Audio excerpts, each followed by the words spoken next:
Well, now that we're well into open enrollment, I'm sure that you're out there every day looking at your membership numbers and figure out how can I continue to grow and convert my enrollees into members. Now, in the last session, we talked a little bit about Pay Now and the importance of having that type of function so that immediately upon completing that enrollment application, those enrollees convert to members through effectuation. Now, today we're going to talk about three specific ways that we can boost member engagement, and we'll start at the top of the funnel. Now, we don't always have the happy path scenario. We have consumers that go out, they window shop, they may even start an application, and then they drop off. This concept of application abandonment.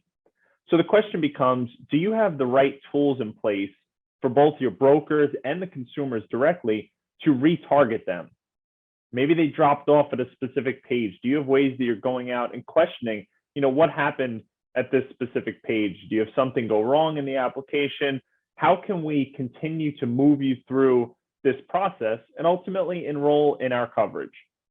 And the brokers play a really critical role in this. Do the brokers have the right tools to be able to identify those leads that they may have started the process or they generated and sent a quote, but that member didn't ultimately go out and complete that enrollment? So when we talk about engagement, it's important to have the right tools in place to truly identify who these individuals are that may have started the application but didn't complete, and then continue to encourage them through outreach in order to get them to ultimately hit that submit application button and hopefully end up making a payment as well. Now, going a little bit further down the funnel, we have enrollees that have gone through the process, but they haven't made their binder payment. Are you sending them a notification, an acknowledgement, a welcome letter to say that we've got your enrollment at this point? Now, here are some of the things you should look forward to being a member of ABC Health Plan. These acknowledgement letters are critical because it shows that enrollee, especially those that have not yet paid, that you're listening to them and that you've received their application, you know who they are, and here's some things that they should look out for going forward. How do I further engage with my health plan? What are some of the tools that I have available, portals that I can access, benefits that I can utilize? These are the types of things that you would include in that acknowledgement letter, again, to make sure that you're continuing to engage with these individuals and they don't hit that submit button and then go away and get sidetracked. They forget to pay, they go and find another health plan. So how quickly after they submit that application are you going out and engaging with them? And then you have the population that you may have sent them that acknowledgement letter, but they still have yet to make that binder payment.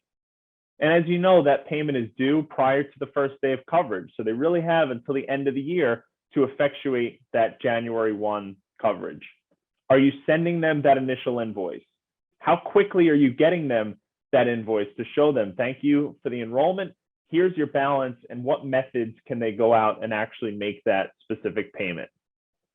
And more so, after that invoice, are you sending them some sort of reminder notification, whether it be via text message or via email or another paper notification to say, well, now your coverage is at risk. Not only have you missed your initial invoice, but now in just a few days, your coverage will end up being canceled if you don't ultimately effectuate and make that binder payment. So as a quick recap for today, we're talking about the sales funnel and getting members to go from enrollee to actual member. We're talking about retargeting campaigns for both brokers and consumers. We're talking about acknowledgement and welcome letters as soon as that enrollment application is submitted. And then we're talking about binder invoices and reminder letters to make sure that they're effectuating that coverage. Engagement early and often is key if you want to make sure that you're not only effectuating these members, but retaining them as part of a long-term relationship.